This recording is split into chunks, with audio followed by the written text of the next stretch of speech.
Saint Camillus of Lellis, born May 25, 1550, Buccianico, Kingdom of Naples, now in Italy, died July 14, 1614, Rome, canonized 1746, feast day July 14, was the founder of the ministers of the sick. Along with Saint John of God, Camillus became patron of the sick. The son of an impoverished nobleman, Camillo became a soldier of fortune and an inveterate gambler. In 1575 he was converted and became a servant and later an assistant at St. James's Hospital for Incurables in Rome, where he had been a patient with an ulcerated leg and rupture that impeded him his whole life. Camillo was ordained in 1584, and in 1586 he obtained approval for the congregation of priests he had founded, devoted to hospital service. There originally were 12 members, without vows, working in the Hospital of the Holy Spirit in Naples, but in 1591 Pope Gregory XIV approved their becoming a religious order called Ministers of the Sick, wearing a red cross on the cassock. By the time of Camillo's death there were nearly 300 members. Camillo was general of the order until 1607. He insisted on the utmost care for both the soul and the body of his patients. Though his own health worsened, he exhausted himself for charity. In Camillus' mid-20s, his military regiment was disbanded, and he found his way to a Franciscan friary where he obtained menial work. One day, a saintly friar spoke with him, saying, "God is everything. The rest is nothing. One should save one's soul which does not die." This had a profound impact on Camillus. Shortly afterward, he fell on his knees and prayed, "Lord, I have sinned. Forgive this great sinner. How unhappy I have been for so many years not to have known you and not to have loved you.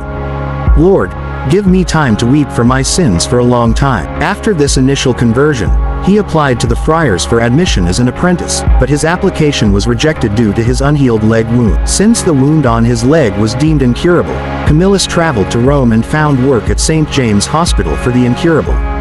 There, he received treatment while caring for the sick and dying. He also began living a life of deep prayer and penance. At that time, hospitals for the dying were not as they are today. Many hospital workers were society's rejects. Caring for the sick and dying was considered a lowly and undesirable task, and many did it only to make a meager living, not as a sincere act of mercy. Camillus's newfound faith and penitential life made him stand out in the hospital.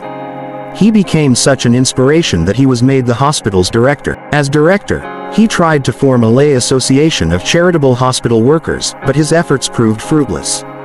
Fortunately for him, he met Saint Philip Neri, who became his spiritual director. Saint Philip encouraged him in his work and suggested that he become a priest to bring his calling to fruition. Thus, with the help of Saint Philip, he found a benefactor, completed his theological studies, and was ordained a priest at the age of 34. As a priest, he and his group of merciful hospital workers began serving the sick at Holy Spirit Hospital in Rome. They made quite an impression. They served not for money or because they could find no other work. They served out of charity, according to the vocation given to them by God.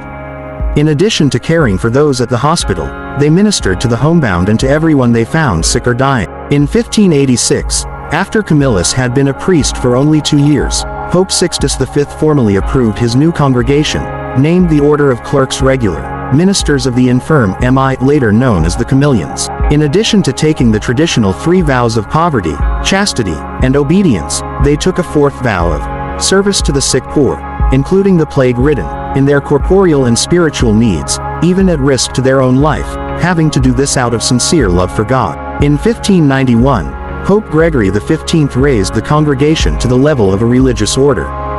They wore a black habit with a large red cross over their chest, just as his mother had dreamt before he was born. In the years that followed, Father Camillus and his new order of ministers to the infirm expanded to other hospitals and towns, cared for those suffering from various plagues, and tended to soldiers wounded in battle. By the time of Camillus' death, the order had expanded throughout Italy and even into Hungary.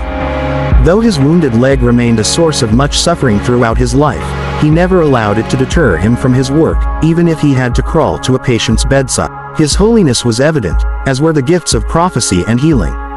After his death, religious sisters were formed according to his order's charism, as were lay associations.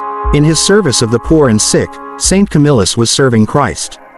When he ministered to those who were suffering the most, with the most repulsive infirmities, he was drawn to them as he was drawn to the suffering Christ. His tenderness and compassion did much for their physical well-being, but it did much more for their eternal souls.